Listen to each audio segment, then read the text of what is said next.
This is why Dressrosa is the best arc in One Piece. Dressrosa not only introduced us to Gear 4, but to character beliefs, new concepts and novel experiences yet to be replicated by other arcs alike. It is the cornerstone ideologies that have been discovered and elaborated upon in Dressrosa that make it such a truly creative and innovative arc. The villains, backstories, character development, and fight scenes that really just transcend themselves into another realm of integrated fiction. And it is for this very reason why the video has been inspired. Dressrosa, although deceivingly boring to the oblivious person, is an insightful masterpiece, filled with pure substance and suspenseful anticipation. Dressrosa prides itself on conceptually long, fleshed out, momentous occasions, and is what trademarks it as an arc of boundless continuity. It's very pretentious in nature, but represents the credence of One Piece exceptionally well. The mysterious and adventurous aspect, paired with the thoroughly portrayed character ideologies, symbolize what One Piece is truly about: the exploration and discovery of true purpose. Dressrosa is an explosion of colour, a pure and unadulterated representation of what a highly eventful arc is supposed to be like. The intention was never to make it short and sweet, but a long, satisfying experience by which you were obsessed and immersed in the character decisions, interactions, and plot points. These are all the fundamental strengths of the arc, but what about the minor nuances? The special times that invoke an atmosphere or materialize our emotions? These moments are manifested in the perfectly timed, although extensive backstories, providing us with some much needed context about the history and lore of what led to the present events of Dressrosa. Traumatic and uncouth violence was the underlying hidden agenda within Dressrosa, as the extreme corrupt Don Quixote family puppeteered the reigning monarch to psychologically and physically manipulate the citizens of Dressrosa. Although this seems morally legitimized, from the perspective of Don Quixote, the people had been unconsciously taken advantage of, which is what creates a familiar but imposing dynamic with the villains of Dressrosa, and actually makes them seem real to an extent. The situations and circumstances everyone was fighting in made you kind of anxious at the maniacal schemes of the villains as the arc unraveled the bigger plot points steadily.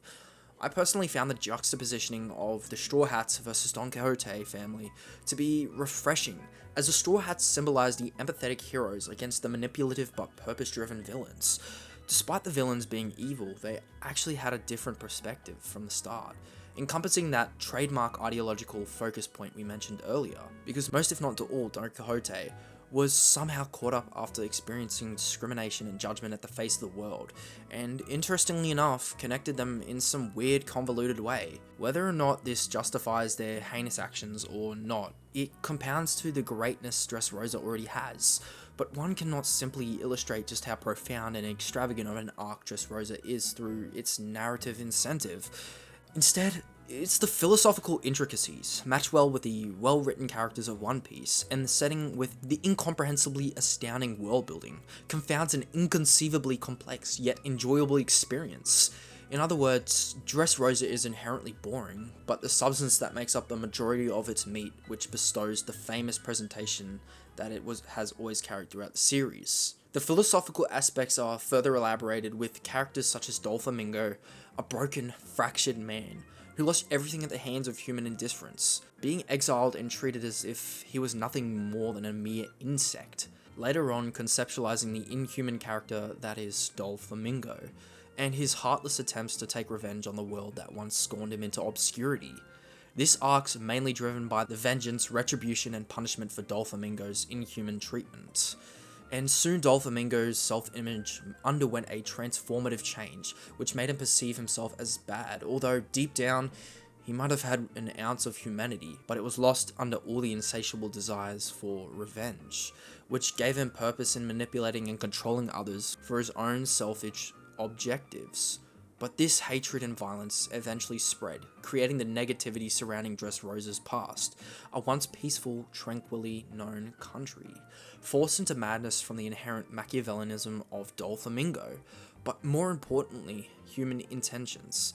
I think Law's backstory perfectly ties into this, as Law was always destined to be alone, due to everyone he was with eventually getting hurt in some way, shape, or form. Doflamingo manipulated this aspect of law, passing on this inhumane creed to law, making this interesting dynamic between him and law. And we cannot forget Luffy beating Doflamingo, symbolizing the country breaking free from the chains of manipulation. It is this deep yet scintillating aspect to the philosophical parts of Dressrosa that makes it stand out so much more against other arcs, and we still have yet to discuss the setting, which is like a bow wrapped elegantly in the very essence and fabric of One Piece. This dark yet seemingly hopeful arc gives a vibrant, explorative identity to the country of Dressrosa, with battlegrounds and large arenas providing a sense of enforcement and stylistic symbolism of the military nature. You automatically get an eerie feel as soon as you are introduced to the waters of Dressrosa, as from the start, the country emanates a hatred-filled disposition, the mystery and discovery of why everyone was a doll, how the smile fruits are connected to the ultimate goal of the warlords, and its connection to later arcs, the schematics for a greater meaning were all generated within Dressrosa, and if it was not for the deleterious actions of the Straw Hats, on the evil by which enraptured Dressrosa, the series could have been much, much different. Even the side characters had an indelible impact within the overall story of Dressrosa, causing confliction with the villains as they actually related to their backstories. Even the conviction of the Straw Hats, and how they selflessly protected the people whilst being oblivious to any contextual information, of the philosophy and terrorization that was pushed within the very confines of this arc. There are just simply too many sophisticated plot points that could have been made, but this is an arc you look at with a biased point of view. Sure, the plot holes are there, and sure, it's drawn out. And yes, sometimes it can be immeasurably boring, but contention is not inherently right or wrong. The flaws are what make it seem real, as opposed to the fabricated for the mere entertainment of us. It's more than that. It's a profound philosophical and eloquent arc that tries to blur the lines between both sides of the coin. But despite its shortcomings, no matter what your preferences are, or dispositions, it has something for you. Which is why, if not possibly, Dressrosa is the best arc in One Piece. If you really enjoyed the video, just make sure to leave a like and sub, and as always guys, peace!